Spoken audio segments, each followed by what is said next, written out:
All right, everybody, Sylvia here. It's another beautiful day in the Palm Springs area. And today I'm in the backyard behind the church. And I want to do something just a little bit different. I've recently been getting a lot of questions about my drones. I have two drones. I have a Mavic 2 Zoom, and my newest drone is the Skydio 2. And so today I want to talk about how I got into drones and the decisions I made to pick the drones that I have, what I like about them, and how I use them.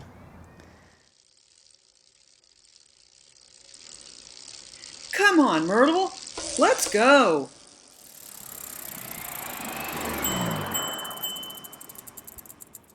All right, everybody, so I'm in the backyard behind the church. Beautiful day out here, and I want to talk about my drones. I've been getting a lot of questions, people asking me the difference between the two drones, why I bought one, since I already had one, and how I'm using it. People seem to be noticing that I'm getting different shots now than I used to get, and they're wondering how I'm able to get those shots.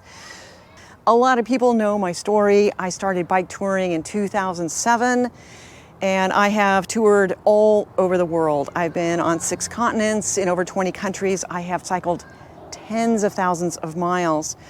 When I first started, there really wasn't much to the internet. There was no Facebook, Twitter, Instagram. I had a blog on a website called Crazy Guy on a Bike. At the end of the day, I would have to go to an internet cafe to update my blog. I would pay by the hour, and I used that blog, that website, for probably 3 years before I started my own blog. And the address for my blog is in the description section below. It is extensive. It goes through all of the places I've been, all the countries.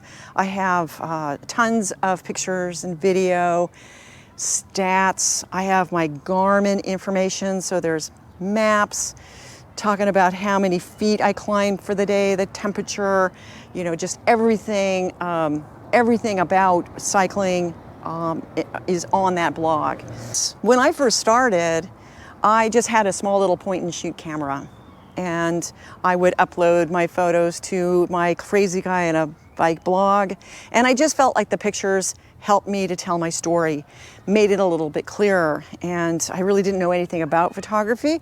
And as I kept going, I really discovered a love of photography, and I kind of learned as I went, and I think became a better photographer. Over the years, I tried to do video, but boy, I just kept running into the same problems. The video was shaky, and so, you're just seeing this shaky video, which is very distracting, and then also the sound quality. You weren't able to add an external microphone, and so there was a lot of wind noise, which I think is extremely distracting, and it can even overwhelm the narration, or if I'm talking to somebody, you can't even hear what people are saying because the wind noise is so loud. And one of the biggest motivations for me to start my YouTube channel was I really wanted to be able to show the perspective, the unique perspective of riding a trike. There's a ton of channels, people on bikes, bike touring YouTube channels, but I really felt like the view from the trike is unique, and that is the perspective that I wanted to show. And so it was really important for me to have video equipment that I could use while I was riding. And one of the other things that happened was, well, first the camera equipment became much smaller, and then TerraCycle came out with their side seat mount and side seat mount bag, which meant I could take this video equipment and I could keep it right next to me on the trike, and it was accessible. And so I carry probably 3 video cameras with me in that bag, plus my phone. And then I started seeing people were getting drone shots. And I was like, what is this? And I saw that there was a company called DJI, and they came out with drones that were small, easy to use, and affordable. And I thought, well, I just had to try it. And I bought a Spark, was the first drone that I had. I took it with me on a trip to Mexico. I went to study Spanish for a couple of months. Loved this drone. It was so easy to use, and I thought it got really good pictures and video. But then I backed it into a tree. Yeah, and it's probably still in that tree. But I loved the drone so much, it was really hard for me to imagine not having one. And so I bought another drone. The next level up was the Mavic Air. And this drone had some very nice features. It folded, so it was very compact. It's much smaller than the little Spark. And I was able to use my phone in a controller, and I could have more control over how I was flying and where I was flying. But the biggest reason why I bought it was it had a feature called Active Track. And I just thought, wow, that's gonna be fantastic. I'll be able to fly this drone, ride my trike, and film myself in all these exotic places for my YouTube channel. And this particular feature turned out to be kind of a bust. It's really not usable. I found that whenever I used this active track feature, it just lost me all the time. And so I still loved the drone, but when I discovered that DJI was coming out with another drone that was going to be a little bit more advanced and had more advanced active track, I upgraded, and that's the drone that I have now. So this is the Mavic 2 Zoom, and this drone also folds into a pretty compact package. And on the drone, on my trike, I can just keep it in a small case like this. The other thing was the Mavic Air uses Wi-Fi to communicate between the controller, your phone, and the drone.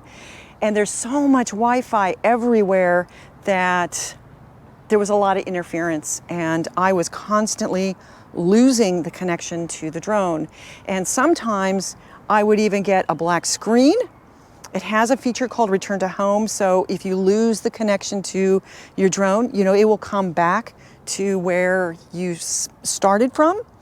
And that was all very good, but you have no control over what the drone is doing when you have this black screen. You just have to wait for it to come back. And luckily it landed right where I took off from, because sometimes I would take off from the side of the road and just a few feet over and the drone would have landed in traffic. And I thought, oh, I didn't really like that idea. And so this drone is more advanced. An option for this drone is using a smart controller. So this has a much bigger screen, a much brighter screen, and it has a proprietary Wi-Fi called OcuSync. And so this controller communicates with this drone, just the two of them. There's no interference. So I was able to fly much further than I could with my Mavic Air. It advertised much more advanced active track feature, but in fact, it is useless. Again, I tried it with this new drone. It always lost me. And again, my motivation is to show everybody how I'm riding on my trike in the places that I'm riding, and getting that bird's eye view is just really so nice. But to use this smart controller, I would have it around my neck, but I'm on my trike riding, watching the screen, using the sticks, and it's just not a very safe thing to do. I discovered a new drone. This is made by a company in California called Skydio. This is the Skydio 2. What drew me to this drone is it has autonomous flying feature. Like, the real reason why you would use this drone is that it will follow. It will follow anything, and it will keep you in the frame while avoiding everything in its path. It's almost like this drone has a force field all the way around it, and it will avoid anything in its path while keeping you in the frame. It's amazing. This drone uses 6 cameras. There's 1, 2, 3, 4, 5, 6. And this is how it uses the obstacle avoidance. And you can use this drone with a controller. You can use it with your phone, and you can also use just a beacon. And this is something that's very different from the Mavic line, is you don't need to have a screen to use this drone. With this beacon, you know, I'll take off and it will turn around, it will find me, and then with this beacon, I can say, oh, I wanted to film me head on. I wanted to film from the side, from the back, from the other side, and I can have it do an orbit. I can have it do a droney, and I don't need a screen for any of this. And so while cycling, I'm just holding this little beacon. I don't need to have the smart controller or even my phone. And so with this drone, I can show that perspective, what it looks like to ride the trike. Now this drone, because it uses cameras for obstacle avoidance, it can only fly in good light. It cannot fly at dusk, dawn, or at night. The Mavic drones will fly in any light, including nighttime flying.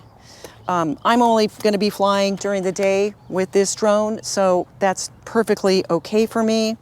So one issue that everybody needs to think about, no matter what kind of equipment you're buying, is how are you going to transport it? So if I'm going to have it on my trike, where am I going to keep it?